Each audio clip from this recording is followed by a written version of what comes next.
5 seconds. Start.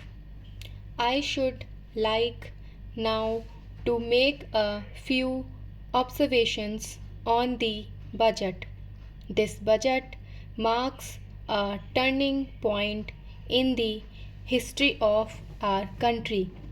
It is no use attempting, as some of my friends have done, either to deprecate the budget very strongly or to suggest that we are not witnessing a new revolution in our methods of fiscal training and technique. I want it to be quite clearly pointed out to my friends that we are now facing the lean years of Indian finance. Hitherto, we had revenue surpluses which were a form of public saving and which were meant to be utilized for capital development. Hereafter, this form of revenue surplus would not be available. We have therefore to find out ways and means of implementing our great program of national reconstruction at minimum cost. My point is that the deficit on revenue account would be of the order of about rupees 19 to 20 crores.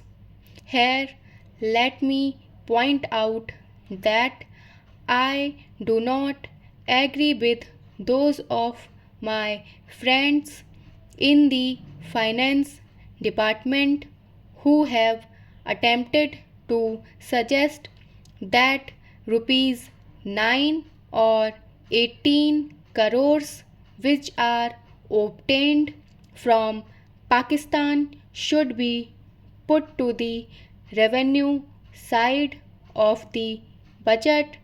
They are to be put on the capital side. But that does not seriously alter the trend of my argument.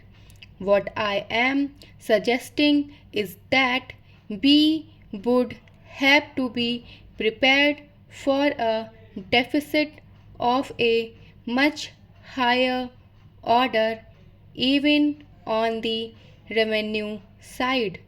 That itself should make us realize that there are very many problems which we have to face and that we have to undertake ways and means of increasing the resources of our country so that it might be possible for us to have a greater amount of surplus or a greater amount of public saving for the purpose of financing capital development.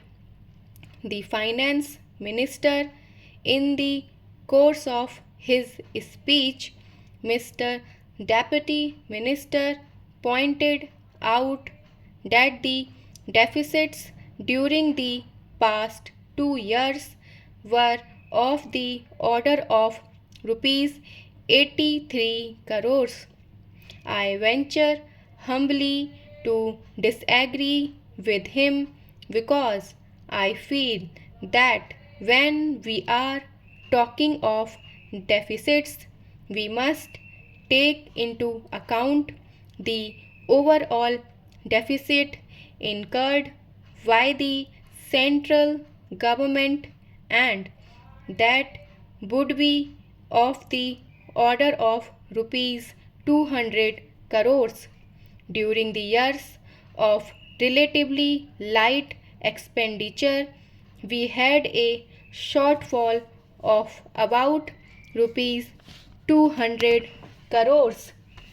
Undoubtedly, now we are going a very great amount of expenditure. We have a greater amount of deficit, and we would have to find out ways and means of trying to meet our capital expenditure. Some members have pointed out that deficit financing is good. Others have pointed out that it is poison. One honorable member who preceded me pointed out that it could be taken like a tonic. Now I am not willing to enter into the merits of deficit financing or demerits of deficit financing in a academic spirit. The time has now come when we should face realities. I do suggest that we have to indulge in deficit financing because without indulging in deficit financing, it would not be possible for us to indulge in capital expenditure on such a large scale. But when we are talking of the scope of deficit financing, I would like to place before the House and the Finance Minister the two great limitations which face us. The first limitation that faces us is the concern concerning the internal price level. The Honorable the Finance Minister referred to the cost of living. He said that he was going to keep a watch over the cost of living so that it may not shoot up within a short period and make a mess of the plans of capital development. But there is another limitation which has also to be borne in mind, a limitation which has not received as much notice as it should have done in all discussions that have undertaken place on deficit financing. That limitation is the external limitation or the limitation which arises on account of our balance of payments position. I think this is as important, Mr. Deputy Speaker, as the internal price level, and I should like to elaborate that particular point a hit more because I feel that a time will shortly arrive when we might have either to reconsider our policy or might even have to leave the sterling club of which we are a member. The second serious limitation is as serious as the first. What would be the consequences of deficit financing on our balance of payments?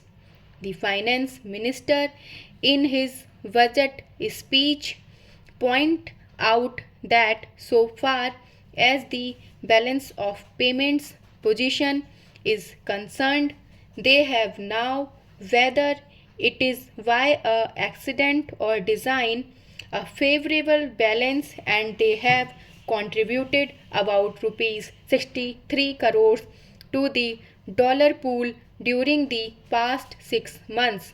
But the moment we indulge in deficit financing, we have to be prepared for worsening of our balance of payments. Stop.